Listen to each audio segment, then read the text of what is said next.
The first.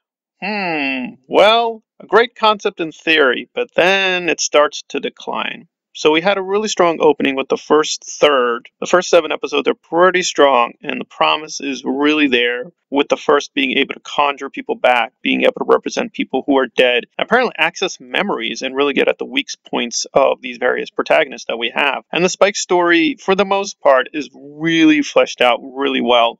But that's about it, because while the Willow and Anya episodes early on were really strong, especially Anya, that was really surprising. They gave her a lot of attention. When they tried to do that again with The Killer Inside Me, as well as Xander's episode, First Date, things just fall off dramatically. It just doesn't have the power it should of being basically this is our final time with the group, and it doesn't come together. There are still a lot of great highlights, such as finishing up the initiative and wrapping up that story, right?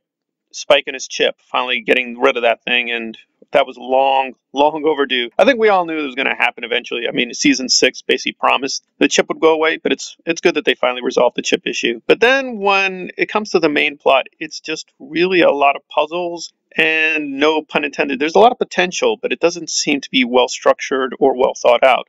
So when the Turok show up and they're the agent of the first, it seems like we're finally going to get something really juicy, really powerful, and really dramatic. And it does for a while, and there's a good trilogy of episodes. But then when you go back and look at them, you're like still puzzled. Well, wait, why is the Turok so powerful now? But later on, it becomes much weaker. And does the first need to sacrifice these people to get the Turok? Because Turok just appear out of nowhere.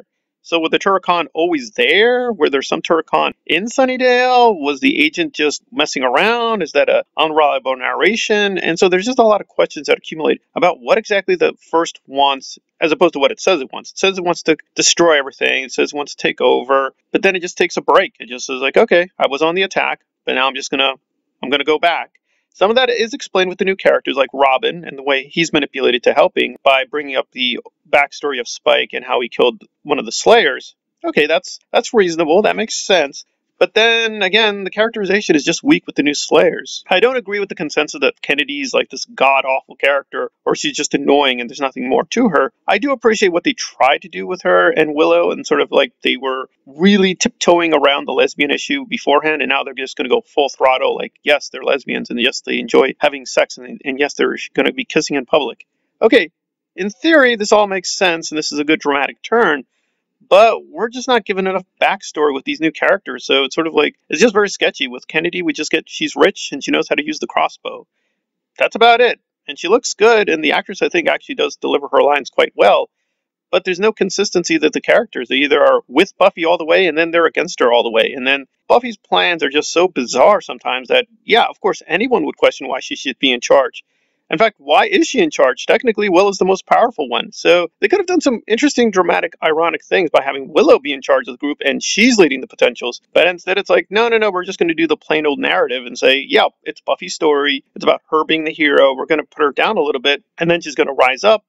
But why she's rising up, or even why she fell down, is kind of like, it's very weak because she knows the first is trying to manipulate her mentally. So why would the first coming to her affect her at all?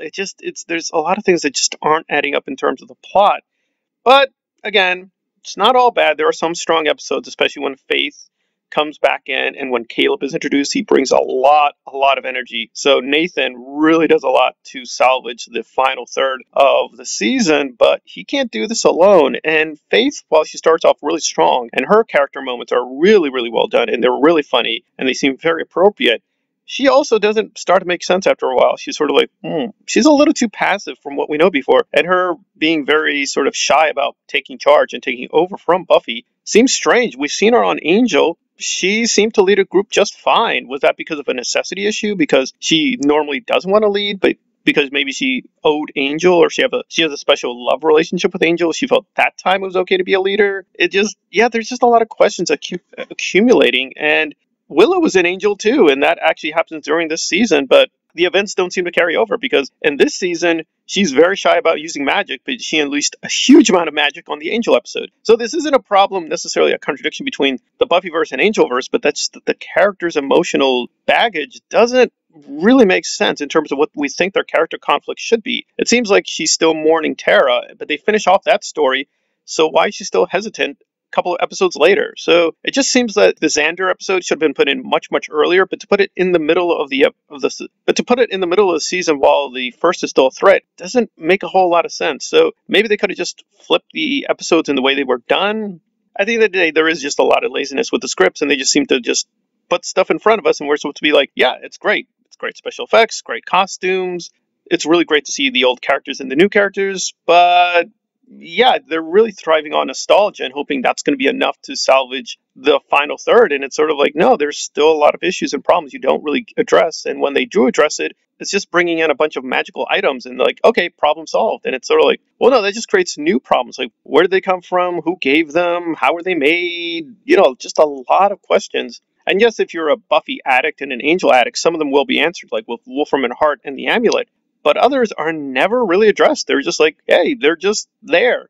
And I just don't think that's a satisfying end to Buffy because we just expect a lot more. And it's kind of disappointing they just aren't able to pull everything together for the final stretch. But those final episodes, I do think they're adequate enough, and they do provide at least some dramatic closure to a lot of the stories they've had for a couple of seasons. So it does end adequately, and we're going to analyze that because there was a lot there, and I did enjoy a lot of the moments, but the show is past its prime. It just isn't able to deliver the consistency it used to have in its earlier or middle seasons. I'm not a big fan of seasons 1 to 2, but I'd have to agree that from seasons 2 to 3, they did have a stronger consistency, whereas with 6 and 7, it's almost the complete opposite. There's some great episodes here and there, but mainly the average episode is okay to slightly better than okay, but that's about it, and that's not what you want to say about Buffy. So it's a little disappointing going from the first third to the second third. This has been a non-spoiler review of Buffy the Vampire Slayer, Season 7, Part 2. We're going to examine the final episode soon enough, and hopefully they can at least give us some satisfying conclusion to this very, very inconsistent season. Thanks for listening.